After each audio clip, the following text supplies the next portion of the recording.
Welcome back to Mark Haney, igniting the entrepreneurial revolution with the HaneyBiz Project. Welcome back to the HaneyBiz Project, brought to you courtesy of Hub International and Legion AVS. I'm Mark Haney, and today I have the pleasure of being joined by Doug Wagemann, President, Funeral Director, owner of Cochran Wagemann Funeral Directors. Thanks for coming on this show today, Well, Doug. thank you, Mark. I remember when we actually played your beginning song at a funeral. You really, the revolution, right? Back about 3 years ago. That's inspiring. You know, in my age, I've been to too many funerals. But if I So go to have I. yeah, well, okay. How many funerals do you go to? Let's just call it a year. A lot. Would that be like 100? I would say, given what's happening in Placer County, surrounding area, it's less and less every year. We're talking about a cremation rate of about 82% here in Placer County. Okay, so when it's cremation, it's doesn't different. necessarily mean a service. Okay, gotcha. Yeah. Okay, so Yeah. that's like a trend. People are going less for the Absolutely. service and more for the cremation. Exactly. So what happens in a cremation? If you, what happens to your remains and to the party that needs to get thrown to celebrate you? That is when the entrepreneur can really come into play. There are so many things that can happen. There's a lot of options. Obviously, they can be buried. They can be scattered. They can actually be used in glass to make, or clay to make pottery. Okay. Some people actually put it in oils and pastels and paint pictures. Who of their loved decides one. all this stuff? Who comes up with all these ideas? Is that the person, the family member of the person that's It comes dying? from everywhere. Okay. You know, I've even heard of some people that would take little minute particles of cremated remains, put it in tattoo ink, and put a picture of mom on their shoulder. Wow, that sounds. And what's we it great? we can actually make a diamond now.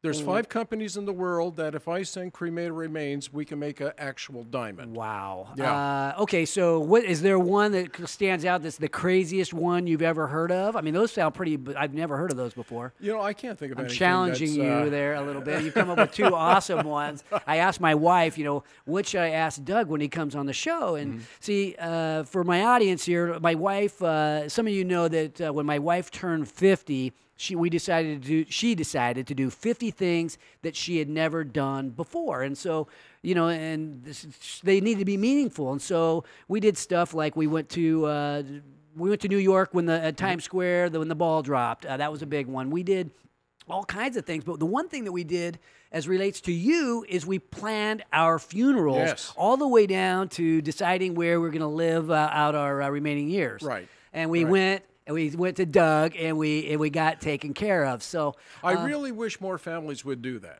Yeah. The most difficult thing that we have to deal with on a daily basis are working with families who have just experienced a death, have never had that conversation. Yeah. And at that point in time, everybody's confused, they're angry, they're tired. There's a lot of things going on. And that's the worst possible time to have to do. And really, who should be making the decision for what happens to you when you pass away? I mean, it should be pre-decided. You should probably be influencing that decision, right? You should probably have a part in that discussion. Right. And so afterwards, the kids or the siblings or the cousins deciding, everybody, it's a group decision. And, and usually the people that are closest with the person that dies, I have to imagine, they want no part of that decision. They want to go grieve and think about other things. But yet, these are important decisions. It really is. And situations like that, it brings the worst in people. It brings out the best in people. I've seen the whole gamut over 43 years of doing this. But going back, we mentioned Cochran and Wagemann, but with an 82% cremation rate, back 3 years ago, I started the Cremation Society of Placer County. Okay. Just for direct cremations and for those families that want something other than what we would call a traditional burial. Well, I can't remember what we decided to do. So I'm going to be buried over right next to Roseville High School. There's a funeral there, or excuse me, a cemetery there. District cemetery. Right, and I'm going to be there's really close to the football field. I got a corner lot right next to the football field, so I'll be able to hear what's going on Friday nights. And then we got a discount though because we bought one plot, and my wife's going to get cremated, and she's going to be put on top of me. The second right of interment. So is that common? doing. That's save a little bit of cash on the real estate, and maybe a little bit. Yeah, I mean, you can take it and reinvest it. And then what happens to her? I mean, she gets dumped in there on top of me. Is there a big party for her? There can be. Okay. There can be. There's a lot of people that are having, just, private little events. Some of the most cathartic things I'm seeing now, rather than what I would consider to be we used to call them 2 songs and a prayer funerals. Mm-hmm. Some of the most cathartic things I'm seeing now are when family members just get together at mom's favorite restaurant. Yeah.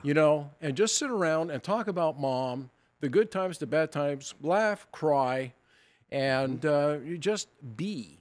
Mm-hmm. And for them to actually put it on themselves, I have found, and there's a lot of funeral directors like to take me behind the barn when I say this, but whatever's going to be the most healthy for the family, to help them in the grieving process, man, that's what I want to be a part of. Yeah. It really makes me think about, like I said before, I've gone to a number of funerals. I've been to a number of them. I've had 2 of my all-time favorite baseball coaches had their funerals at Cochrane, and Wagemann Cochrane. But what's the etiquette when you go to a funeral? I mean, I'm one of these guys that thinks that it's a serious time. I see other people laughing and joking. Mm-hmm. Is there a kind of an etiquette that's expected when you go to a funeral? I think you have to keep in mind, who the family is and what their style has been.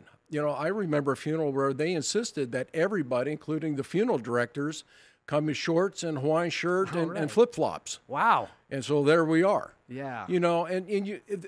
I can't say anymore that there is a specific way of doing things.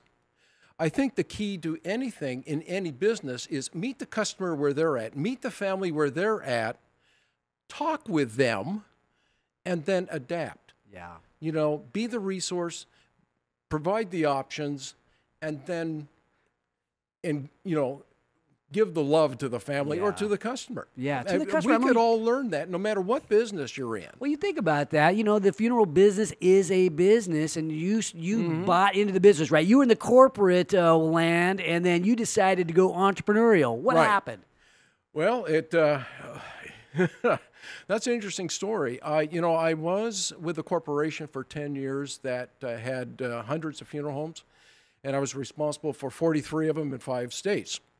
But I remembered this one day, it was actually here in Roseville, where I started getting chest pains. And of course, wanting to save money, instead of calling 911, I drove myself to Center Roseville ER. Please don't do that to anybody listening, but go ahead. Don't do that at home. I was a trained no, not really. But it turned out to be a pulmonary embolism. Oh, my goodness. So, right then you start thinking about what's really important in life. But I took a year off. Okay. We dissolved the clot and things like that, and I was about ready to go back into corporate, and I started thinking, man, do I really want to go back into this, with its set of issues and things like that? So out of a whim, I contacted the corporation, and I said, that little funeral home in Roseville, that Cochrane Chapel of the Roses place, said it's not really, meeting our overall corporate strategic objectives. Because again, it's a publicly held company. We have stockholders and we got objectives. I said, what you ought to do? You ought to sell that little thing to me, and you'll never see me again. Within 48 hours, there was a divestiture package on my front Amazing. door. It's usually the other way around, right? Yeah. The corporate guy is gobbling up the little guy. This time we had the Exactly. little guy taking a piece of the corporate guy. But it was the best thing that ever happened. I have never been happier in my life, and I'll tell you why. While people say that you have a lot of freedom, there's probably not as much as people think. However, the thing is, with all the problems, we have a different set of issues as a business owner, as you well know, and Bill knows, and all your guests know. But you know what? They're your issues. You get to deal with them. Yeah. And you know what? That's kind of fun. I'm contacted almost every Wednesday to Thursday by a friend who wants to take me out golfing every Friday. Every Friday morning he goes golfing. He wants me to drop everything, and Friday morning. Why not? In theory, it's great. And in the old paradigm, hey, yeah, you're a business owner, yeah, you go. But, if you really love what you do, You know, quite frankly, owning a business, owning your own business, growing your own business is probably the best competitive sport there is, number one. And number two, strategic game. I love chess. Yes. But you know what?